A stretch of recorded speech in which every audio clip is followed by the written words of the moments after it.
on your Mac that spanned across two screens. Yep. Oh, yes.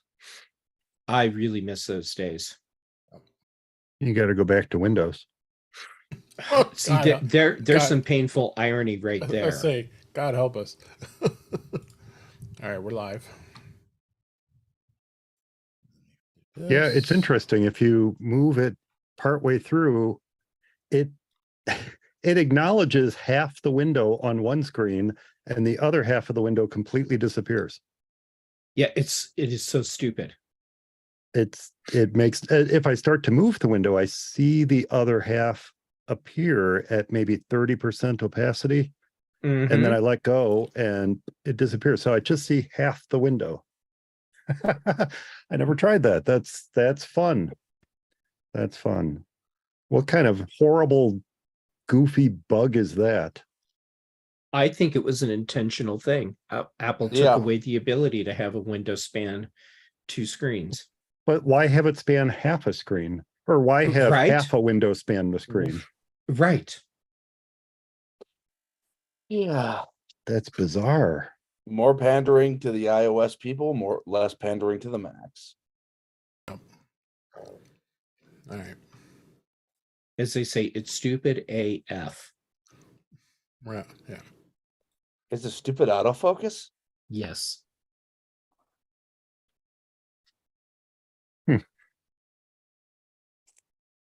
I guess I see what it's doing. If I move it off the right of the screen, I only see half the window. So why see more of it if I move it off the left?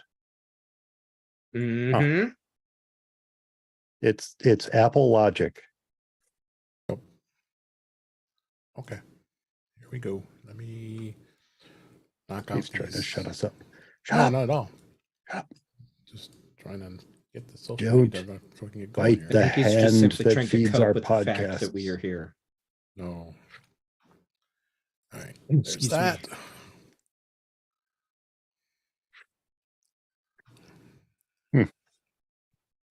I'm going to be playing with that all night now. Thank you. You're welcome. There's no resolution. I'm just going to be playing with it all night. Mike, I can see just the very, very top of the print on your shirt, and I know exactly what it is.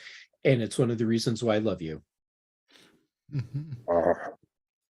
Nice. Yeah.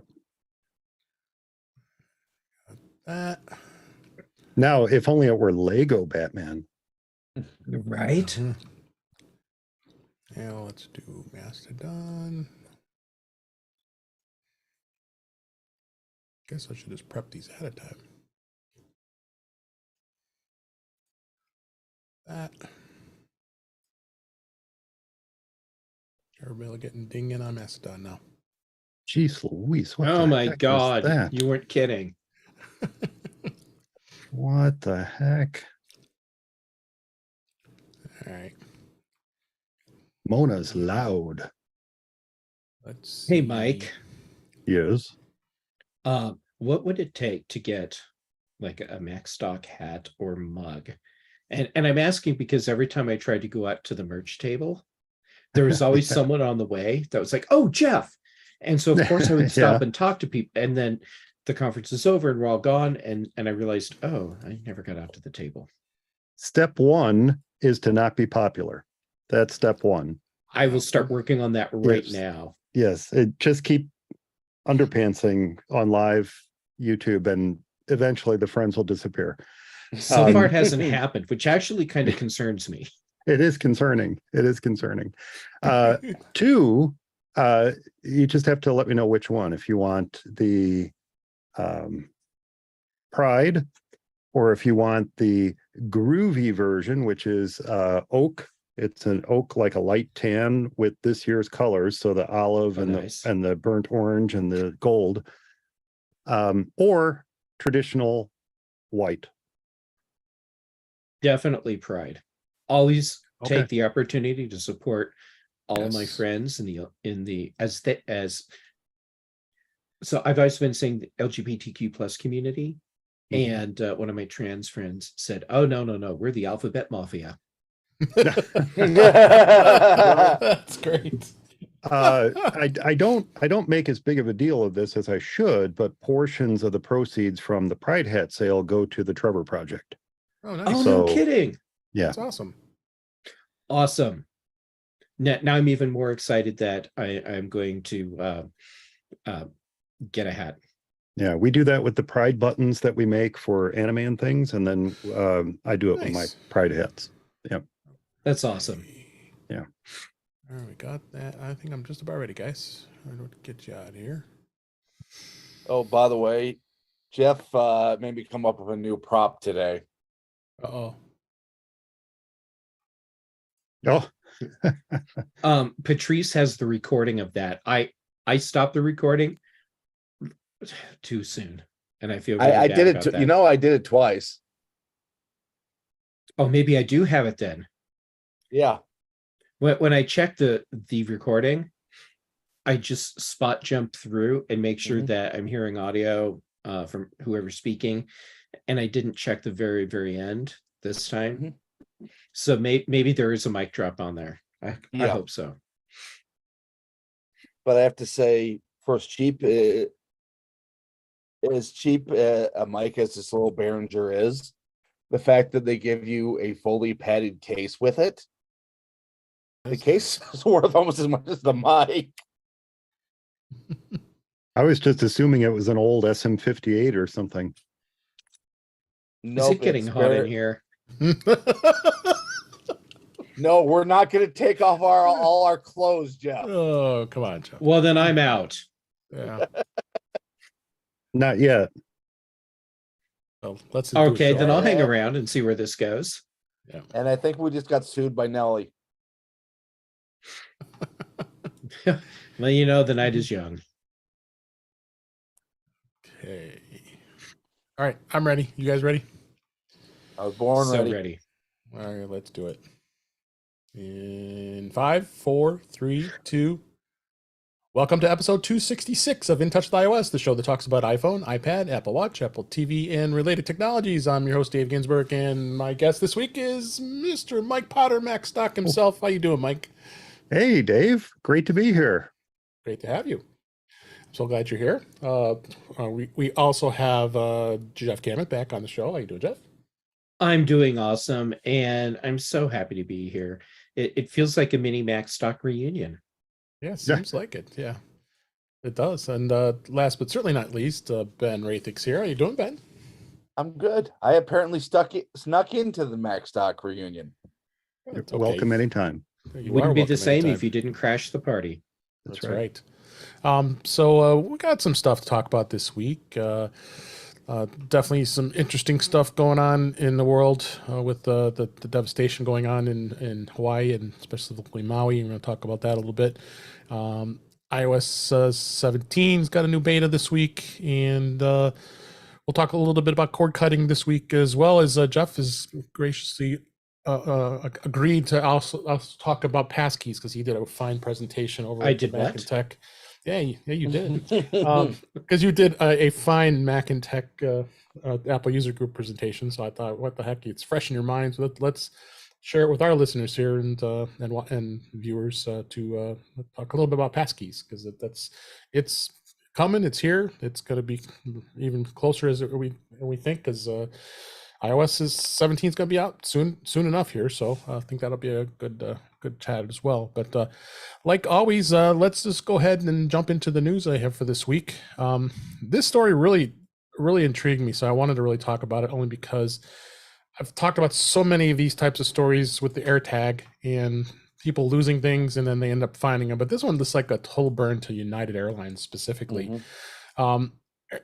This gal's airline, the airline said her bag was lost, but the tracker said otherwise. So she flew to get it. So I have a link showing us to CNN and one other place here, 9 to 5 Mac, I think it is. So long story short, with this, she was a lacrosse player, had very expensive lacrosse equipment, and she flew from Denver. And when she got back to Denver, all of a sudden her bag wasn't there. So sure enough, I guess the plane ended up in Chicago at O'Hare Airport. So meanwhile, Wait, so her bag went to a different plane than she was on. Exactly, because Mhm. the bottom line of the story is they United Airlines labeled it wrong, had the wrong code on it. So I'm summing this all up here because it's a relatively long story here, but I'll keep it short. But like I said, she went into a play at a lacrosse tournament. She had been in Baltimore. She went from Denver to Baltimore and then flew back to Denver. And the long story short, basically, is that United Airlines said that we can't find your bag. It's gone. I said, okay, well, look, I'm showing this to you here, and find my AirTag says it's in Terminal 1 at O'Hare International Airport in Chicago. Guys, it's right there. No, we can't find it because, they're depending on whatever barcode it is in here. And Mhm. she did not want to lose this. As a lacrosse player, it's important to have a racket that's broken in and it's ready. And I'm not going to spend another $2,000 because I have lacrosse equipment. So what did she do? She decided, you know what? I'm going to jump on a plane, fly to Chicago from Denver, and go get my bag. she did. So she's going down in the baggage claim and AirTag telling her, hey, this is my bag. My bag is right here. Where's my bag? So they ended up giving it to her. So, and the funny thing is she had to use she had airline miles, so she had to use those, and which is a joke in itself because they made her pay for it, right?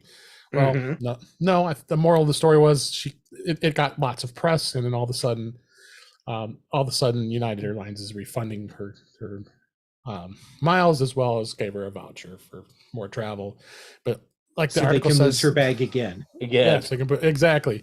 So this is a lot of bad things with United Airlines, but the article literally says her bag was found in 30 seconds as soon as she got off the plane to go retrieve it. So I found this to be a unique story, and I like to hear your guys' take on the AirTag itself and why the AirTag is just becoming more and more of an important thing to have as a device for any bag. Or I mean, I got one on my backpack. I have them on my keys and every place else. So, Mike, what do you think? Are you using? I assume you're using some AirTags, right? I'm not. You're No, not? I'm not. Okay. I'm not using any AirTags. I've purchased one AirTag in my life, and it was a gift from my dad to put on his dog's collar. Okay. He had a dog who has a tendency to sneak out and roam the neighborhood at night. Okay. Before I read the article, I'm thinking, God, why on earth would you fly to go track down a lost bag? I mean, and then I saw it was lacrosse equipment, and I said, "Oh well, Right. okay, that's super expensive equipment." Yes. And then reading further on, I saw $2,000. Well, yeah, that's worth flying out for. Why on earth they wouldn't just give her bag? I have no idea. The excuse seems to be, well, most people just put in a claim and we give them money for it. Yeah. And here's someone who didn't want to put in a claim, didn't want to file against your insurance, and you could just hand them their bag. They were telling you exactly where it is. Why not give it to them? This is just it smacks of laziness at the highest levels. I don't understand it. Yeah. What do you think, Ben?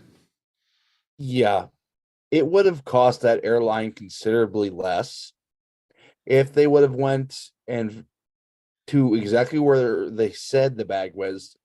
I mean, it's O'Hare. Yeah. Pretty much half that terminal is United.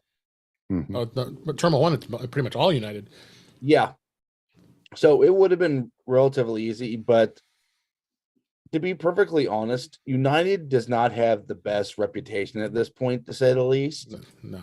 This is just pure dysfunction. Yeah, no, I agree. Jeff, you must have thoughts about this.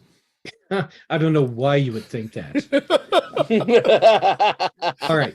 So I'm willing to accept that that managing the logistics of getting checked luggage from one location to another and back into a customer's hands, that's a pretty monumental task right there.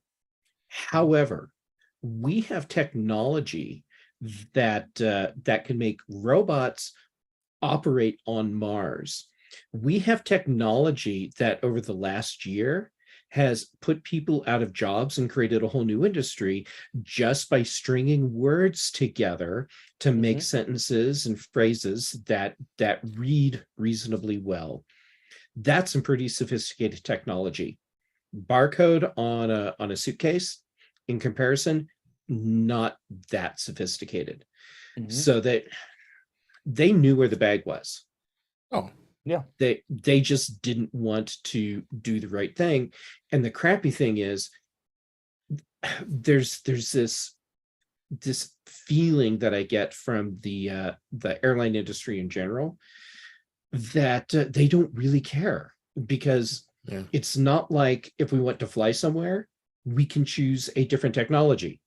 Right. We have to go and get on one of these airlines planes, and if they're all functioning basically the same, then it's not like you can say, well, I'm taking my business from United to Southwest. Good It's- luck. Yeah, it's not going to make that much of a difference. Yeah. So the fact that that we're seeing people put air tags on more and more luggage, to me, is an indication that people really are unhappy with the service that they're getting from airlines, and they expect their luggage is going to be lost.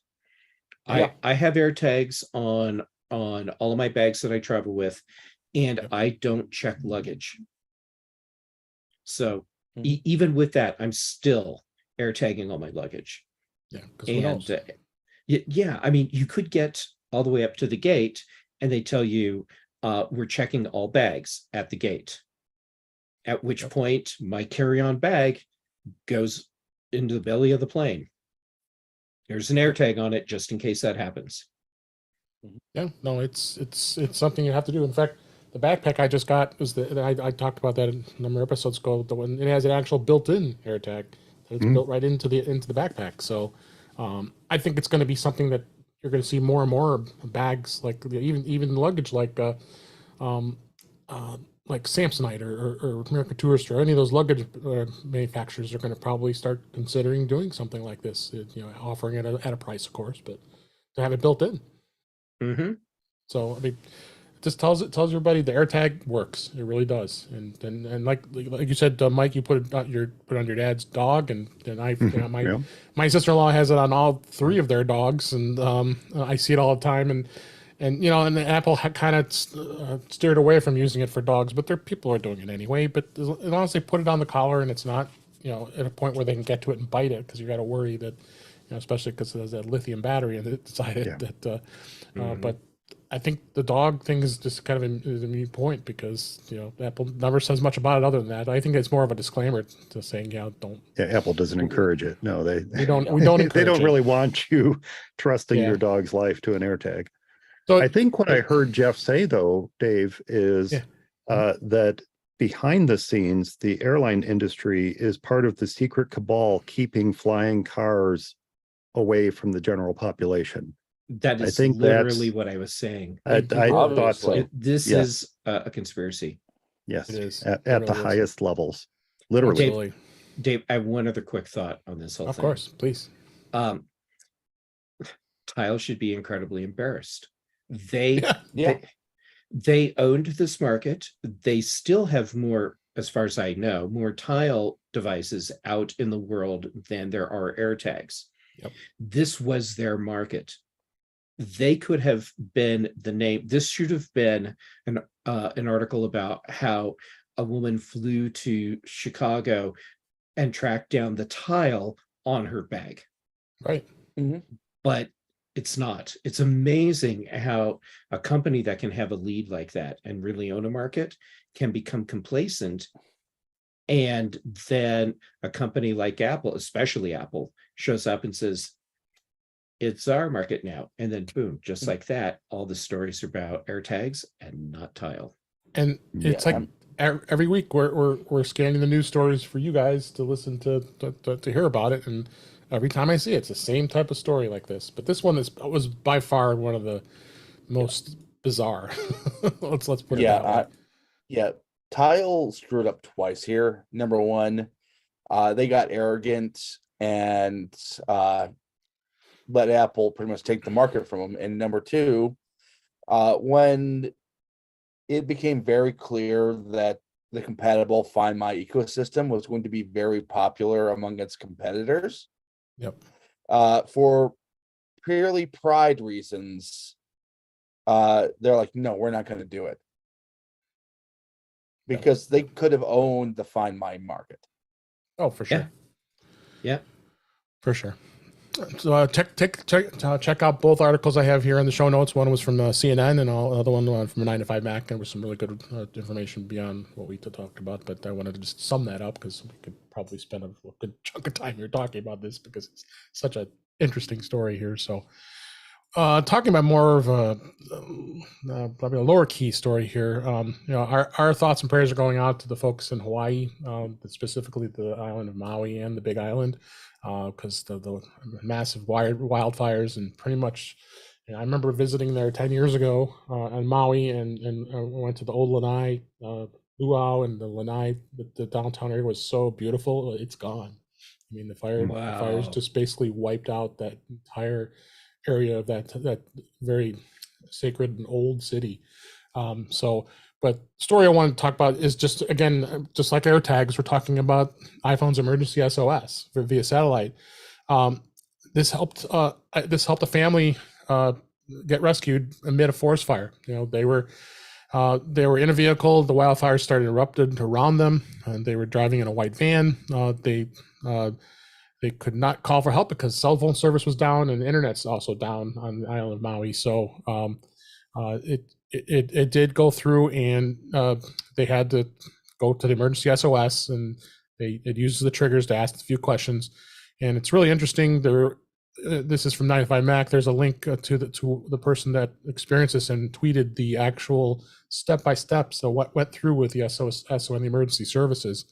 And they gave the narrative. They talked about the fire and showed it the pinpoint of exactly where they were, right down in that area of Maui, and then gave through all the details, and they were saved. And it wasn't for this one person that had an iPhone 14 in their group. I believe only one person out of everybody had an iPhone, specifically an iPhone 14. They rescued him. So I'm telling you, I love hearing these stories, and I think Apple should be very proud of the fact that they put this service on when the iPhone 14 was introduced almost a year ago now, and very proud to be an owner of an iPhone just because of that sake. I feel safe having that whenever I would travel. So what do you think, Jeff? I hate that we have these stories happening. At Me the too. same time, I'm so happy that we have these stories because this is the happy ending for what otherwise could have been an even worse tragedy. And the fact that Apple has done so much to make technologies like this accessible, Yeah. It's not hyperbole at this point to say Apple is saving lives, because they are. They are. By implementing this feature, having the subscriptions that are linked to the satellite, you don't pay for it, but it's there for your protection because they know it's not going to get used very often. But in a case like this, it was so important. Don't you think, Mike? Oh, absolutely. I don't even know what to say about this. I mean, this type of technology is not new. The ability to carry around a little device that can communicate in an emergency situation with satellites is not new. But the fact that we can have that type of technology in our pockets with the phone that we're already carrying, thanks to the addition of this feature to the iPhone 14, is right. Amazing. I mean, this is literally a game changer. And once again, it's a change made to the game by Apple. Mm-hmm. Yeah, absolutely. What do you think, Ben? I mean, this is pretty much the worst case scenario, a Roland Emmerich movie in real life. Yeah. If they had any other device, these people would probably be dead right now. Mm-hmm. Oh, there's no question. I think I'm not someone who normally would be for mandating stuff, but I think emergency satellite communication in a cellular phone should be something that is in all new cellular devices. The kind of thing that T-Mobile and I forget, was it SpaceX are working on to work on 5G to satellite communication. Everybody should be investing in something like that. This is something that saves lives. I mean, it's like Jeff said, it's not conjecture at this point. There are people alive on that island because they had an iPhone 14. Yep. No question about it. No question about it. Good. Ben, I totally agree with you on the satellite SOS feature should be built into all devices now. There's a time where I wouldn't have agreed with you, but over the past 10 years, I've experienced entire towns literally washed away by floods or burned to the ground, like towns in Colorado that simply don't exist anymore. Towns where I have friends that lived at the time. And in some cases, people were just simply stranded, and there was no cell service because the towers were gone. And right, it would have been really, really helpful to have the ability to at least get an SOS message out through satellite. Yeah, this should be a 911 requirement. Yeah, I agree. I agree. So, I'm glad they're safe, and like you said, I hope everybody else is safe out there in Maui and the Big Island, and that these fires, that's devastating fires stop here. So, let's move on to something a little more upbeat. This is I don't like to do too many rumors, but I think this was kind of an interesting thing here. But tvOS 17, there was code that confirmed that the A17 chip is for the iPhone 15 Pro and the A16 for the iPhone 15. These references were for unreleased iPhone models. It was found in tvOS by a coder that delved into this and looked at the model numbers. That appears to confirm that Apple's chip choice for the devices. The identifiers went through and they're talking about an iPhone 15,4, 15,5, 16,1, 16,2 would kind of tell you that one set's the Pro, one set's not the Pro, and goes through and gives through this stuff. And interesting to see if that's the case, that they're going to just do another. They're doing the same thing. They didn't do this last time because the A16 chip is the 14 Pro and the 14 Pro Max now.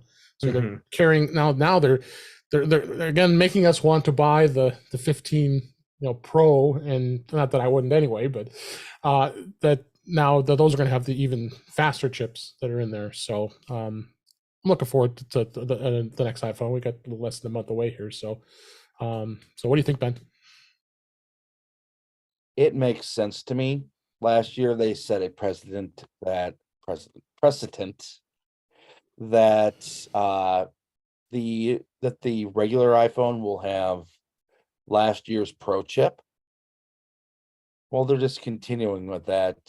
Not only does it make the iPhone Pro look more desirable, it probably also helps with the bottom line a bit.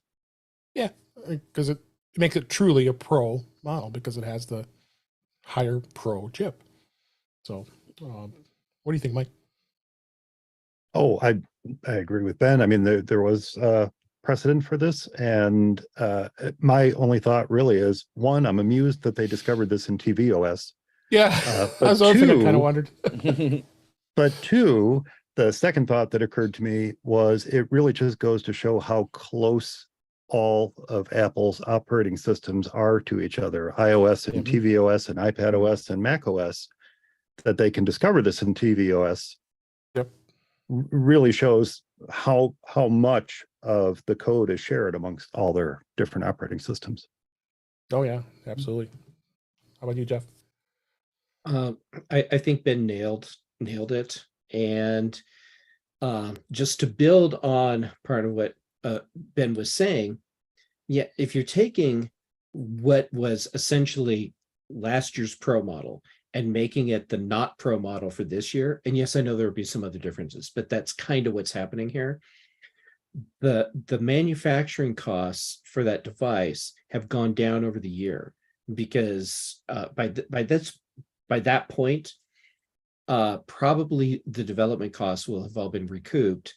And that's the big thing right there. Get that recouped. And then you've streamlined and refined the production process for the device and its components. Now it costs less. That's why the SE phones have always worked so well for Apple, and why it's been easy for them to keep them in the lineup. It's because it's super cheap, relatively speaking, to make them at that point. Yeah, for sure. Well, it's going to be interesting to see, because I'll lead right into the next story. Is that there's pretty much a confidence that Apple's event likely will be held on September 12th this year.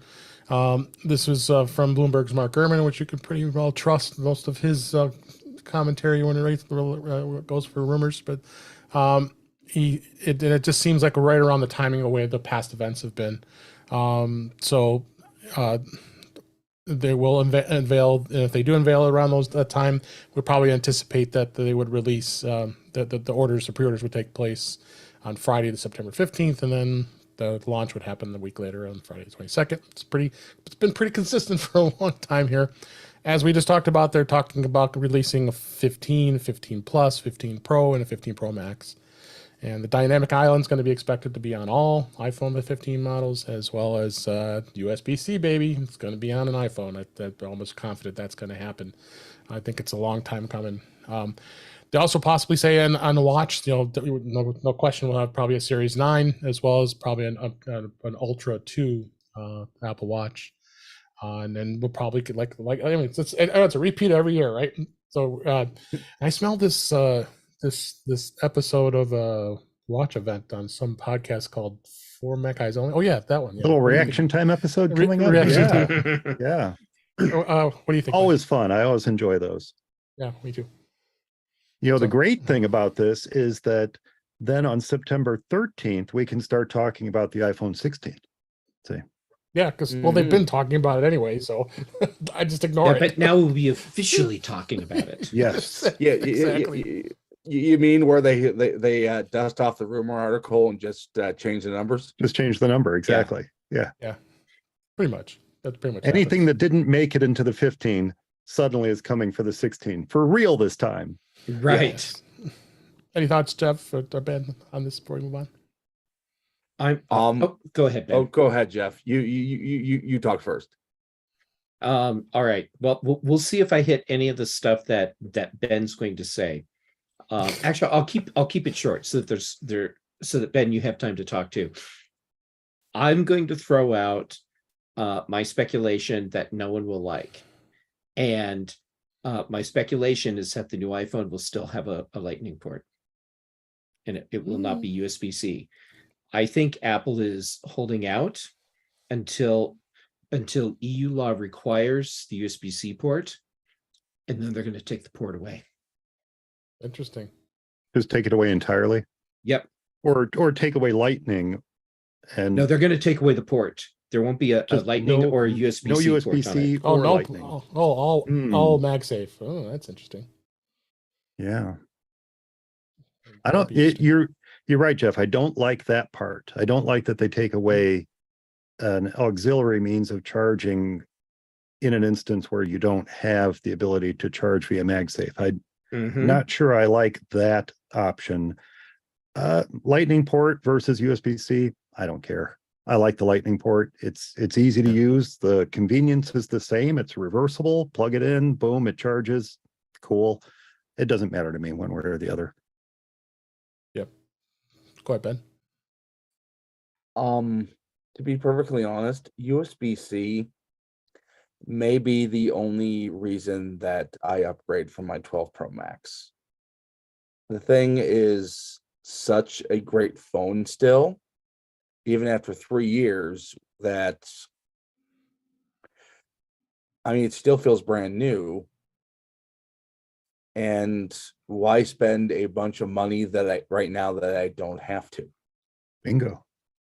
Yep. Yeah. That said, there's one I would have agreed with Jeff if not for the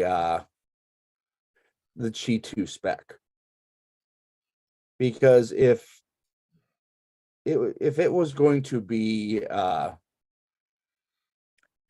completely portless phone, there would have been data transfer in that spec. I mean, God knows you're That's able a to fair do statement. yeah, God knows you can do wireless almost as fast as any cord right now that you'd use on a phone. Mhm. The other thing is, I mean, see, I think Apple knows the EU is not messing around this time. You know, they could theoretically not keep with Lightning, but you're seeing Lightning go away in a lot of Apple's own devices already. Mhm. Yep, the lovely Lightning to 3.5 millimeter cable was basically put to rest in the Beat Studio Pro for for basically a DAC capable pair of headphones. Mhm. And that might be the killer feature, and especially if it's announced with the AirPods Max 2, where you can now have your iPhone 15, yeah, it is 15, Yep. and have full wired lossless audio. How about if Apple does a proprietary spec that lets them do full lossless wireless? I mean, it would be completely proprietary, and there's nothing wrong with doing that. But that would eliminate a lot of potential hurdles for Apple right there. It would, but you would also just anger a bunch of your users who just paid you $300 for a pair of headphones You that know, were released a month before. if Apple hadn't done that very thing many times, piss off their Hmm. users a month after they bought something, I'd say, oh, good point. But that's an Apple thing right there. Yep. All right, let's go ahead and move on if you're okay with that, and just close out with this last story. This is a quick one. Apple Watch fast charging is going to be mandatory for accessory makers. Apple has told Apple Watch accessory makers that they will have to switch to its fast charging module, which I'm saying bravo. It's about time, because the old charging way was much slower. It was introduced in the Watch Series 7, which I'm still sporting here in 2021. And it does rapidly charge from 0 to 80% in about 45 minutes. It goes pretty quick.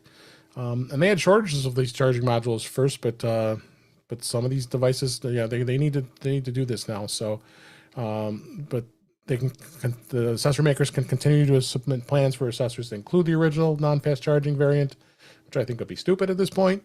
But it'll be no longer available in the M5 program at the end of September of this year. So good for Apple to force upon this. I think it's important now at this point. We old technology, we need to update the new technology. Watch should charge faster, and I switched it on mine at my bedside, so when I put it on, it charges quick. So I'm happy. I'm sure all of you have Apple Watches that's the same as your experience. So, any comments on that? We can go ahead and move on. To quote the great Lizzo, it's about damn time. That's a good way to segue. So let's go ahead and move on. Beta for this week. Apple did release the third public beta of iOS 17, iPadOS 17, as well as they seeded the fifth beta of the developer beta of 17 on iOS and iPadOS as well. I didn't notice much else difference. A couple things I'll hit in just a minute here, but same old features. Ben, have you seen anything? I assume you updated, and have you seen anything that's changed for you? Oh yes. The only thing I have seen is actually listed on its own thing here. Yeah, hold your thought on that. And did you have any thoughts on beta, Jeff? Before we'll move on to that. just go ahead and move on. Okay, and I know Mike, you don't do beta, so I won't bother you. Not with my so- phone. No. Yeah, I'll just mention 5th beta of WatchOS 10 is out, as well as the 5th beta of tvOS 17. Generally, those don't have much going, but yes, this has probably been the biggest thing of the press. This was actually put out today as we're recording this. That yes, iOS 17 is changed where the end call button is located on the phone. A change was introduced with the first beta back in June that now is going viral this week. A number of changes in here. So now they're revamping it. And I'm looking at the picture. This was in 95 Mac. It is in quite a different place. It has been for like forever. That it's now down and shifted all the way at the end because now we know how currently is that the end button is all by its lonesome at the bottom there, but not anymore. It's going to be all packed up with all the other buttons in one place. So you got to look on the bottom right to end your call. So go ahead, Ben. You wanted to say something about this. I know this is definitely good. I think it's people will get over it just like anything else. That's pretty much what I was gonna say. To me, I have had plenty of calls since they made the change. Mhm. I didn't even notice it. Yeah, and I don't make Because calls I on this got- phone, so I didn't even notice either. So Yeah, but I mean, I just look for the red. Mhm. Yeah. So your eyes have to shift to the right a little bit. Yes. So, any thoughts on that, Jeff?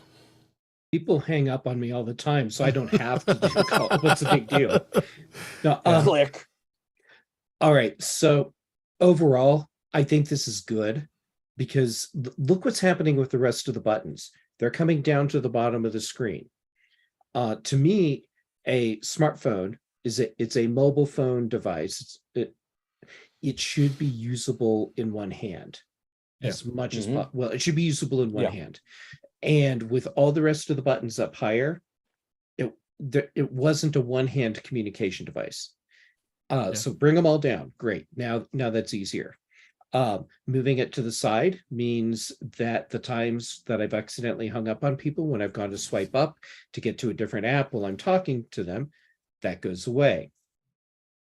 So I'm pleased with this overall. What I would like is if there was a setting so you could move the end button to the other corner so that it's positioned best for left or right-handed people.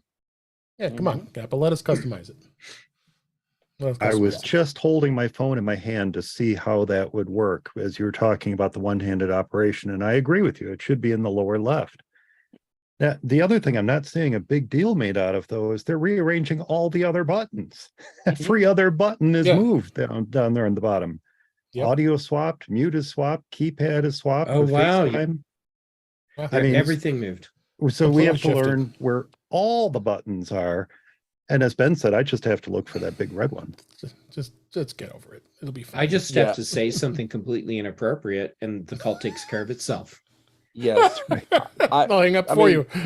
I mean, my ultimate view on this, when the previous iPhone layout was designed, phones were a much, much smaller device.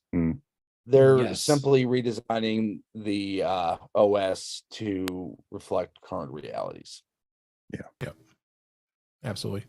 So it's definitely going to be interesting. We'll keep reporting on it when iOS 17 is finally released. We'll be covering this extensively, all the new features that we keep talking about on iOS 17 here. So let's go ahead and move on to a new topic here. And I asked Jeff if he would mind if he talk about this because he did a great presentation for the Mac and Tech Apple user group over in Colorado, and I thought it'd be a great way to talk about, since it's fresh in your mind, is about passkeys and how they've really evolved and how important they've become in everyday life, and especially when iOS 17 is released and they're syncing. So, if you could give us the overview on what you talked about at the Apple user group and what your thoughts are on passkeys. Well, first, the fact that you showed up and hung out and participated, that was really cool. It was so great to see you there. Yeah, yeah. All right, Kelly so too. and Kelly Gamont joined us too. Yep. So I ended up with kind of an impromptu brain panel. It was a lot of fun. Yeah.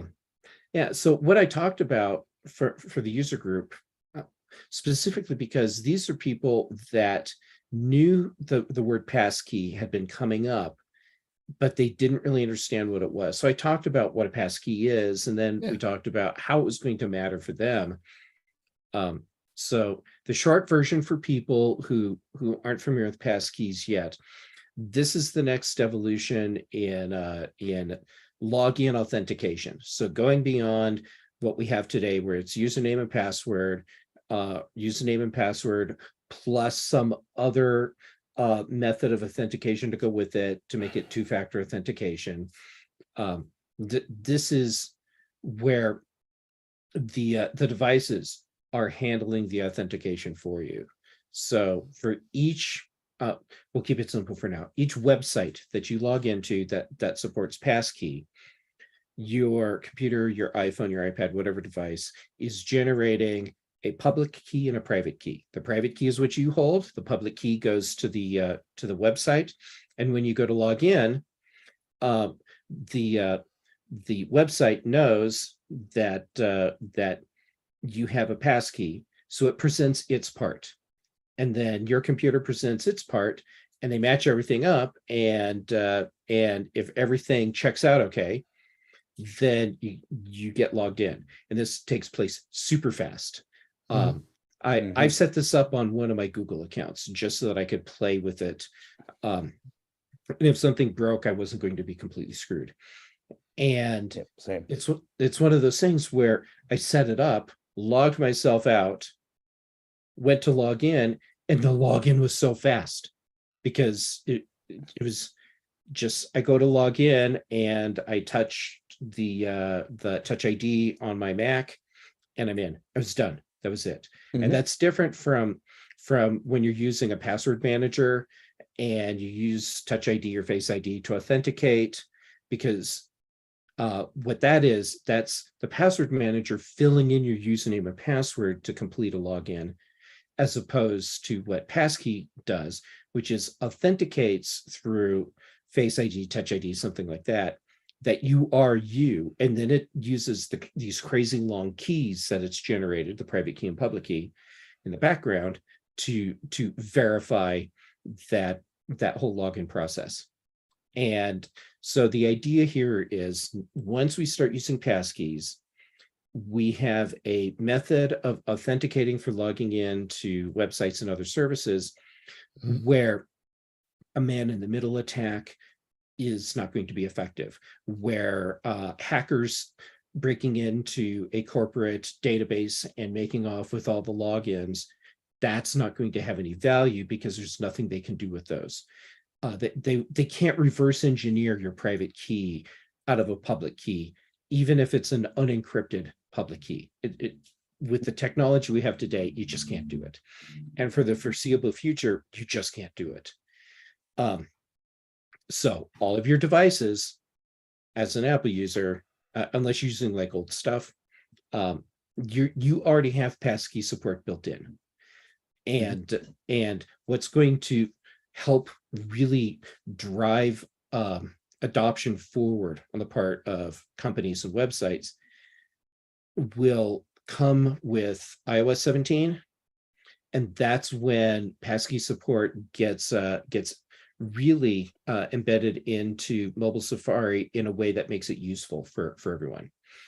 Right now, it's kind of a kludge to use passkeys on your iPhone, but that's going to get smoothed out with iOS 17. So it's not like you have to have anything special as far as technology added into your devices to support this. It's just there. And why would all these companies say, oh, well, iOS 17 is out, now it's time to get on board with this technology that's been available for a few years now? This is just that important tipping point, I think. Good newer Android phones they have passkey support. Windows has passkey support. The big technology players, they all are in the consortium that's driving passkey support. So it's not like this is Apple out on their own saying, hey, we made this thing and it's going to be cool. No, this is an industry standard that's been developed. So now what I'm waiting for is the updates for 1Password to come out, because it's public beta right now. So if you want to play with passkey support today and you're 1Password user, by the way, they're not paying me to say any of this. I pay them every year for my license. I think we all do here. Yep. You'll be able to start using passkey with 1Password, and it will support the part of the passkey standard that allows you to have your passkeys mobile, so they can be on all your devices. And to me, that's important. So what I'm going to do once passkey support is public, or in the public release for 1Password, and and actually we have to wait for iOS 17 so that the hooks that 1Password needs on mobile are in place. Then it's this truly transparent thing. But that's when I'm really going to dive into getting everything that I can on to a passkey, and my iPhone at that point will serve as my primary device for authenticating, regardless of what device I'm actually using at the time. And because that's a device that'll be with me everywhere, which means that if I'm, say, at a relative's house and I have to log into some service using my own logins, if it supports passkey, I can do it from their computer. They don't have to have any of my login info. And even if I was, say, on a Windows computer where there was malware that was capturing keystrokes, it still wouldn't get my login information, because that's being handled through passkey, independent of what's happening right there on that specific computer. So Apple is definitely on board with this. What's going to happen when iOS 17 drops is Apple is automatically setting up your passkey for your Apple ID. So you will start logging into your iCloud services after you install iOS 17 via passkey. Yeah, that's awesome. That's awesome. And I did include in the show notes, there's a link to the developers site for passkeys that kind of really gives you a good detail on what Jeff just talked about, and what Apple is doing on their end to get this to work well with their devices, as well as I put some more links about 1Password in that as well. Did you add in passkeys.directory to that? I will do that. At the notes. Yes, Yeah, passkeys.directory is a website that was set up and is maintained by 1Password, and it's a database of websites and companies that are supporting passkey. So right now, for you to know which websites you can log into using a passkey, it's more of a thing if you go and look at your login settings and you find a thing where there's a button for passkey. Like if you want to set up your Google account for that, you have to go look for the thing. 1Password is going to know automatically. And so you go to log into a site and it'll give you a pop-up that says, hey, do you want to switch to passkey? You say yes, takes a couple seconds and you're set up. Yeah. But having a place that you can go and look and see who's supporting passkeys is kind of cool. So passkeys.directory for that. Yep, it's in the show notes. So check that out. It's a really good directory. Ben, did you have anything to add with the passkeys? Or are you excited for this? I am. I've been excited since there was initial support last year. Yep. I am one of those who played around with the Google passkey, and I mean, it just works. Yeah, it's super slick. It took me longer to set it up because I wanted to take screenshots. Yeah. So really, the screenshot capture part of each step took longer than the steps themselves. Yeah.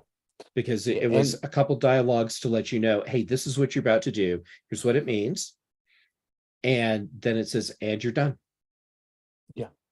And I mean, the big three went in, made sure it worked with all their proprietary technologies seamlessly. It's something that Apple wants, it's something that Google wants, it's something that Microsoft wants.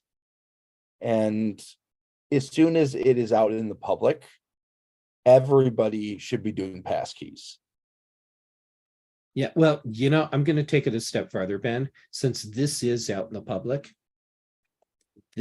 everyone should have already, all these companies should have already started using passkeys, or at least make it an option.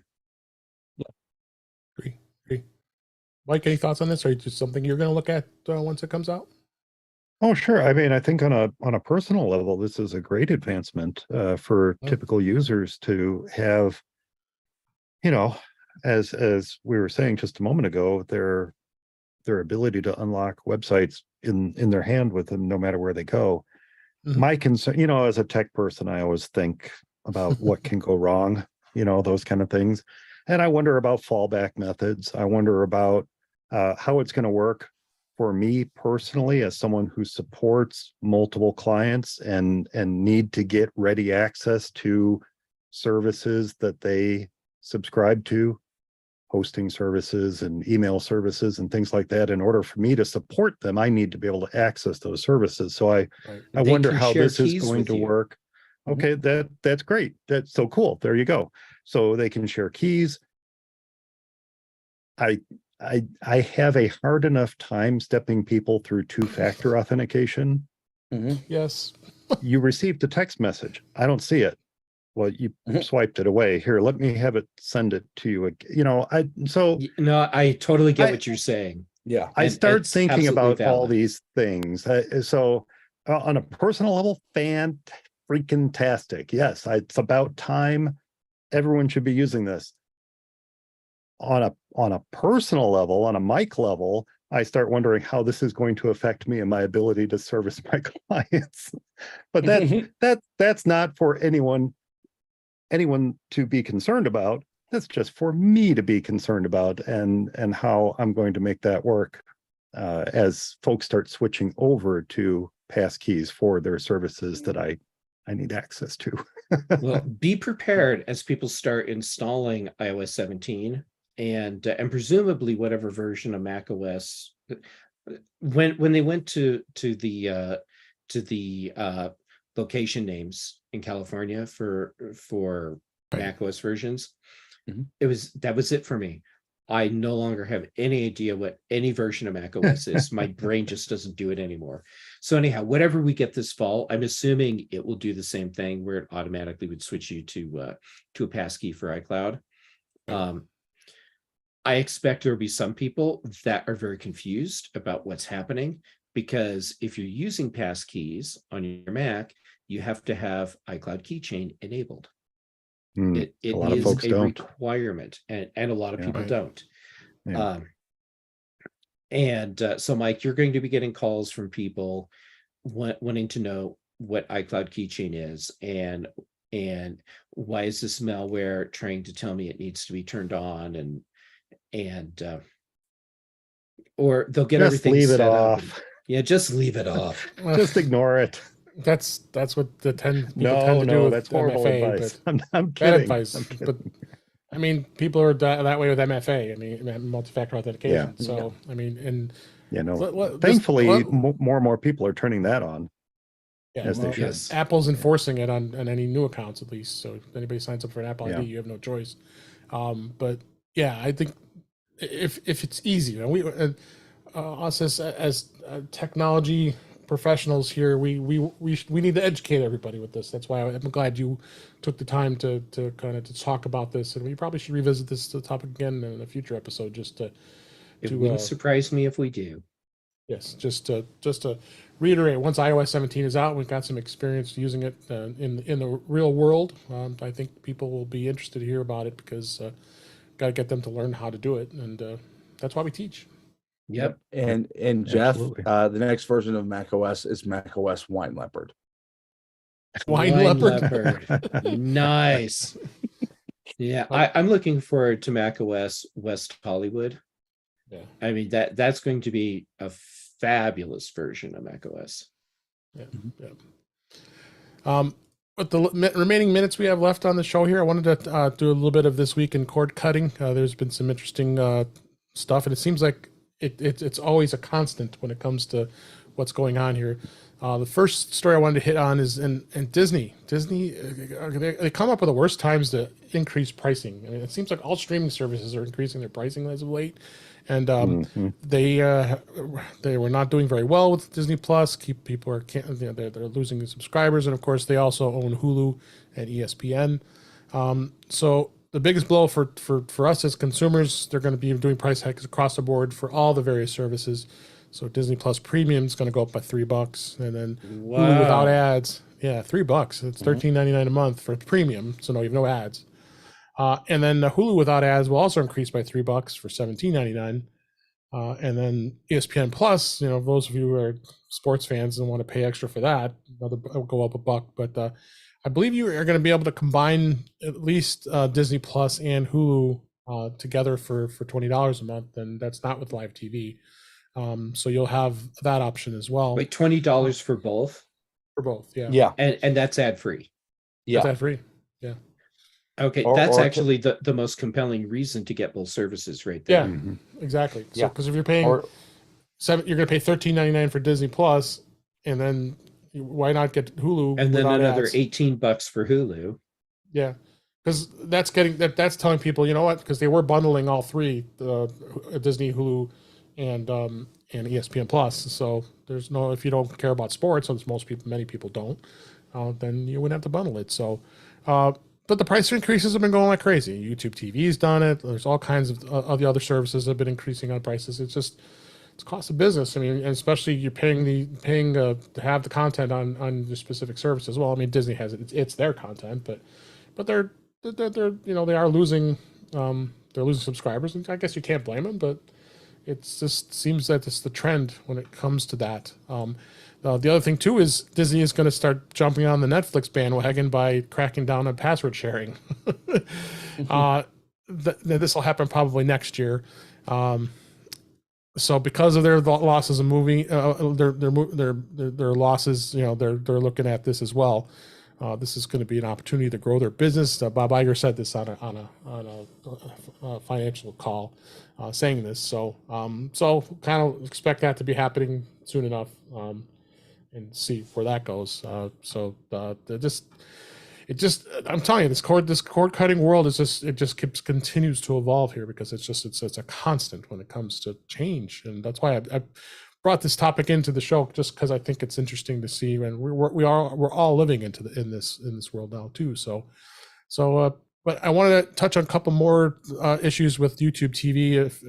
If you didn't already know, I mentioned this in previous episode that I cut the cord. I got rid of Comcast, so I no longer have Comcast cable or internet. I'm very happy with AT&T fiber, and I went and moved on to YouTube TV, and I'm been pretty happy with it so far.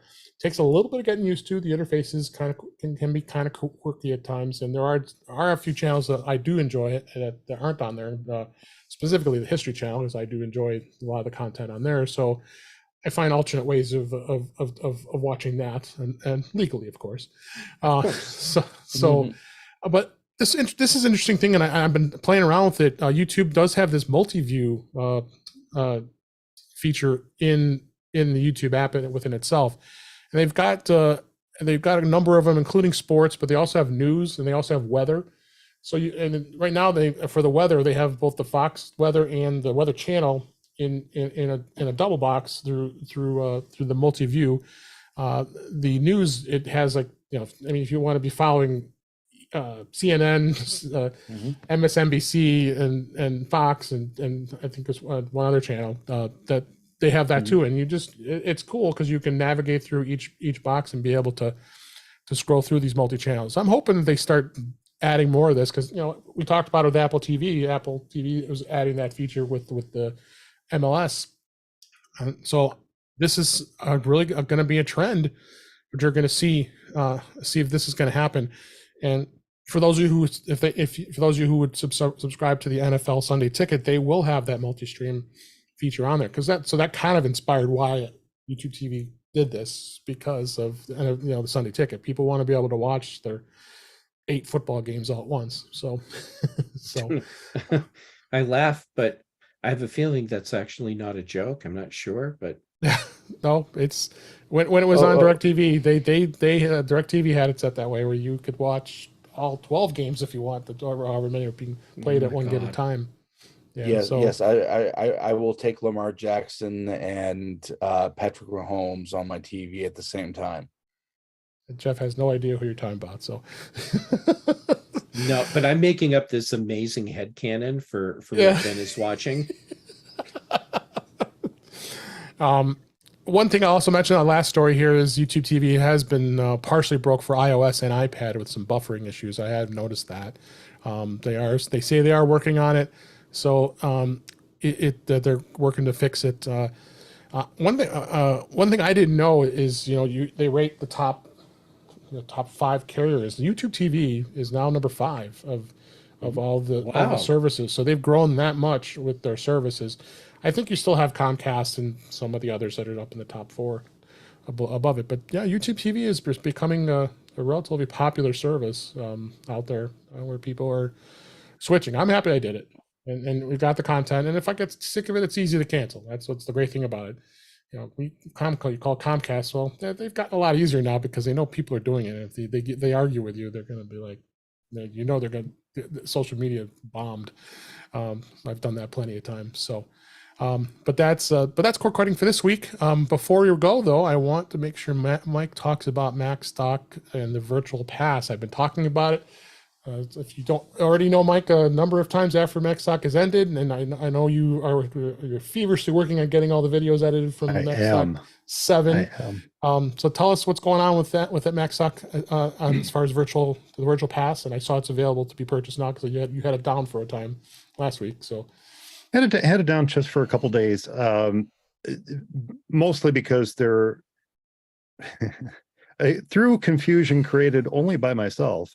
There is the virtual pass, which was for folks to join us live at MacStock, join remotely live and watch everything live. And then there's the digital pass, which I have been releasing every year since 2018. Right. So the digital pass is what's available for purchase now. I did the swap over from virtual to digital, and yes, have been working to edit all the videos down, the live stream videos down to just the individual talks, adding new title cards to each one with the author's visage. Yes, I'm looking at you, Jeff. Do I need to get you a photo or something? No, I got a photo. Okay. Yeah. Okay. The only one who doesn't have an actual photo this year is Mike Schmitz. He gave me it's like a caricature of him. That's what he wanted to use this year. Would you like a caricature of me? No. Because I always have one handy. You could supply your hand-drawn, Jeff, that you used in your presentation if you want to. But no, I've got a lovely photo of you. Yeah, with pants. Your stock photo. And with pants. So I am editing. So it's much easier this year, thanks to the combination of Ecamm Live and the venue we were in, and the skillful directing of our volunteer Roger, who helped out this year. It's much easier. In the earliest videos, there are a couple places where we were getting our sea legs as we're doing the live stream, but it's going to make it a lot easier to cut it down and get that all released. And what I typically do with the digital pass, and I can rethink this at any time in the future, but I typically just include everything. It's all there. And I put little cues in the video to say, look, if you want to skip all this pre-talk stuff, just jump ahead to this point. But yeah, I just include everything in it. So it typically takes me about, a couple hours to go through each video to make sure everything's there, how it should be. And if there are parts where you can't hear a attendee asking a question, I try to grab the audio from a different source and bring it in. So some of that stuff takes a little time, but yeah, I'm working through day one. I'm hoping to have that available in just a few days, really. And then I'll get that announced, and then day 2, I'll start working on that, and everything will be done. Awesome. So where do people go to to get that virtual pass? You can go to the official URL is max.conferenceandexpo.com, but you can also go to max.conference.com. That will bounce you over to the longer one. And the button to purchase it is right on the top there. And as I see you put in the notes, you can catch Dave, you can catch Brittany and Chuck and Jeff and all sorts of fantastic folks who gave their talks, including Yes. Chuck. Chuck's been on your show recently. Yes, yes. Allison Sheridan, of course, and Dave Hamilton, and let's see, who else do we have? What Rachel was that? Schmidt. That's a lot of great yes, people. Rachel Schmitz and Mike Schmitz Jill and McKinley, who was on the show. Jill McKinley. Yep, she was on your show too. Yeah, Yes. right. Yeah, she was on your show. Yes. Yeah, and Marty Gentius. So Great. Yes. yeah, we've got a fantastic lineup, and I've heard nothing but fantastic comments from everyone about all the talks this year. Good. So just a great That's lineup. awesome. Yeah, That's awesome. I'm so glad to hear that. yeah, really So- proud of the work that everyone did with their talks this year. Good deal. So we'll keep talking up. I'll get you to jump on and watch what we did, because it was a blast for sure.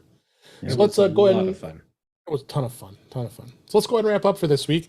That's a wrap for this week. Please send your comments, questions, suggestions to our email address, which is feedback@intouchwithios.com. You can follow us on Mastodon, which is at intouchwithios. We're on Twitter too, or I'm sorry, X. Support the show by buying me a coffee at intouchwithios.com/coffee. We would really appreciate it. You can become a Patreon of the show by going to patreon.com/intouchwithios. We have 2 tiers available to support the show. We would appreciate it. Make sure you like, share, and subscribe so you're notified when we are live streaming on YouTube, which is on Thursday nights at 8 p.m. Eastern, 5 p.m. Pacific on our YouTube channel at youtube.com/intouchwithios. Hi, Cletus. I saw you jump into the chat, and great to see you tonight. That's you can be there and be in that chat. You can also go there and watch the live stream. We leave the live stream up. You can watch all of our shenanigans before the show, as well as during the show, as well as you can listen to all the past shows that are out on YouTube. You also can go and visit In Touch with iOS magazine on Flipboard, where many of the topics we discuss are flipped into that magazine. The link is in our show notes. You can subscribe to our show in your favorite podcatcher, including Pocket Casts, Overcast, Apple Podcasts, and many others. But better yet, just go to our website, intouchwithios.com, where all the links to all the ways to listen to us are there. I am Dave Ginsburg, and you can find me on Mastodon at DaveD65 and mastodon.cloud. Mike Potter, thank you so much for being here. Where can people find you? I'm not sure I can follow that up, Dave. Folks can find me at formaceyesonly.com. There, Eric and I, we record live the 2nd and 4th Friday every month. And you'll find that at youtube.com/FMEOTV or on Mastodon, tooting.ninja/formaceyesonly. And of course, as you just so generously mentioned, max.conference and expo. Also, tooting.ninja/max.expo. Thanks so much, Dave. Thank you for being here. Ben Rathick, so glad you're here as well. Where can people find you? Well, Dave, you can find me at Ben Rathig on your social media of choice. There's about 50,000 of them now. You can find me on, you can find me on my website, rathig.tech. On Tuesday nights, you can find me on Mac Voices with a Mr. Chuck Joyner. On Thursdays and Fridays, you can find me on the British Tech Network with Mr. Jeff Gamet on the Big and Mac shows. And of course, Thursday nights, you can find me here in Touch with iOS, where I am a regular contributor. Yes, I'm very happy you are. Thank you. And then last but certainly not least, Jeff Gamet, thanks as always for being a great discussion about Passkey. I really appreciate that. And where can people find you? Well, first, thank you for letting me back on yet again. It is genuinely awesome to get to hang out with you and everyone that's here. I just love it. Okay, where can people find me? On the socials, Jay Gamet, basically everywhere. The places that I'm most active right now are Mastodon and Instagram. But I'm like everywhere. Let's see. Then shows. Chuck Joyner, for some reason, keeps letting me on Mac Voices Live every Tuesday. Then On Thursdays, as been noted, there's the big show on the British Tech Network. And then Dave, you keep letting me on In Touch with iOS. It's just like the surprise that I get when Chuck clicks the admit button. I'm surprised when you do the same. But I do appreciate it.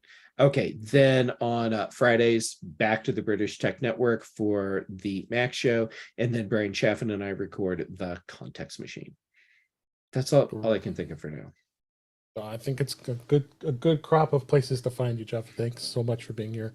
And thank you for listening. We appreciate you being here. We enjoyed doing the show, and we will talk to you next time. All right. I gave you Rude, Ben. 13 minutes to spare, Jeff. You rock. And this is genuinely so much fun. Yes, this was a blast. And I'm going to say goodbye to the live stream.